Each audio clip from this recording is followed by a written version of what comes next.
स्टेलारिया media ये ऐसी homeopathic दवाई है जो कि चिकवीड नाम के पौधे से तैयार की जाती है और यह दवाई one of the best homeopathic medicine है रूमेटिक पेन के लिए। यानी कि शरीर के किसी भी मांसपेशी में दर्द हो या जोड़ों में दर्द रहता हो या टेंडन और लिगामेंट में दर्द रहता हो तो उस दर्द से राहत पहुंचाने में ये स्टेलारिया मीडिया नाम की होम्योपैथिक दवाई काफी कारगर होती है। अगर आप जोड़ों के दर्द से परेशान रहते हैं और बहुत सा ट्रीटमेंट करा चुके हैं और कोई खास फायदा नहीं हो रहा हो तो आप स्टेलारिया मीडिया का 3x पोटेंसी में 5-5 बूंद दिन में 3 बार प्रयोग करें। इससे आपको काफी आराम मिलेगा, क्योंकि मैंने अपने क्लिनिकल प्रैक्टिस में एएसओ टाइटर के केस में जो दर्द और जकड़न होता है उसमें और किसी भी दवाई के प्रयोग से उतना रिलीफ नहीं मिला जितना स्टेलारिया मीडिया से। सो आई होप कि आपको भी इस दवाई से फायदा होगा। जोड़ों में दर्द या सूजन ये हो सकता है कि गठिया या गाउट की वजह से हुई हो, चाहे ये गठिया की पुरानी हिस्ट्री ही क्यों ना हो, और इस गठिया की वजह से ज्वाइंट्स में छोटे छोटे नोट्स बन गए हों तो भी आप स्टेलारिया मीडिया का प्रयोग कर सकते हैं। इसका एक खास लक्षण यह है कि जो दर्द है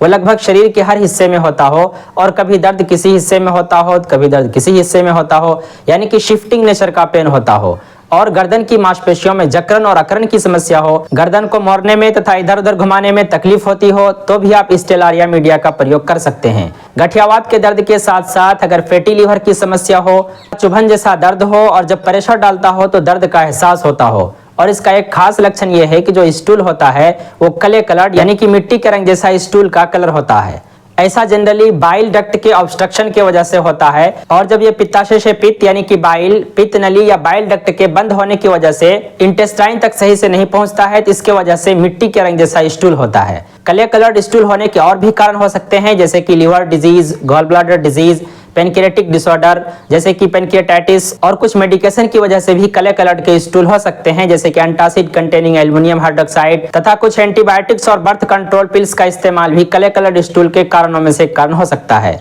खैर ये वीडियो स्टेलारिया मीडिया के ऊपर है तो क्ले कलर्ड के स्टूल के काउज के बारे में उतना डिटेल में नहीं जाना है। कहने का मकसद यह है कि यह दवाई लिवर डिजीज तथा गॉल ब्लैडर ऑब्स्ट्रक्शन के केस में प्रयोग में लाई जा सकती है। जहां तक गठियावात के दर्द का ताल्लुक रहा तो ये दवाई पीठ के निचले हिस्से तथा किडनी के ऊपर वाले हिस्से में दर्द हो और उसके साथ ही ग्लूटियल रीजन में तेज दर्द हो जो कि जांघ के नीचे तक फैल जाए, और यहाँ तक कि जो काफ मसल्स है वहाँ पे भी बहुत ज़्यादा दर्द हो, उसके साथ ही कंधों एवं बाहों के दर्द एवं पिंडली के दर्द से परेशान रहता हो और ऐसा एहसास होता हो कि जैसे चोट का दर्द हो, लेकिन वास्तविक में वो चोट नहीं हो बल्कि दर्द का एहसास वैसा ही होता हो। इसके अलावा साइनोवाइटिस यानी कि जो ज्वाइंट्स के साइनोवियल मेम्ब्रेन होते हैं उसमें इन्फ्लेमेशन का हो जाना। ये जो साइनोवियल मेम्ब्रेन होता है वह साइनोवियल फ्लूइड प्रोड्यूस करता है ताकि हमारे जोड़ों में घर्षण या फ्रिक्शन कम हो। तो उस साइनोवियल मेम्ब्रेन में और झिल्ली में अगर किसी वजह से इन्फ्लेमेशन हो गया हो, हालांकि इसके बहुत सारे कारण हो सकते हैं जैसे osteoarthritis, autoimmune disease, rheumatoid arthritis तथा गाउट, यह सभी कारण हो सकते हैं और इनकी वजह से भी जोड़ों को मोड़ने में तकलीफ तथा अकड़न जकड़न कटकुट की आवाज़ वगैरह आ सकती है।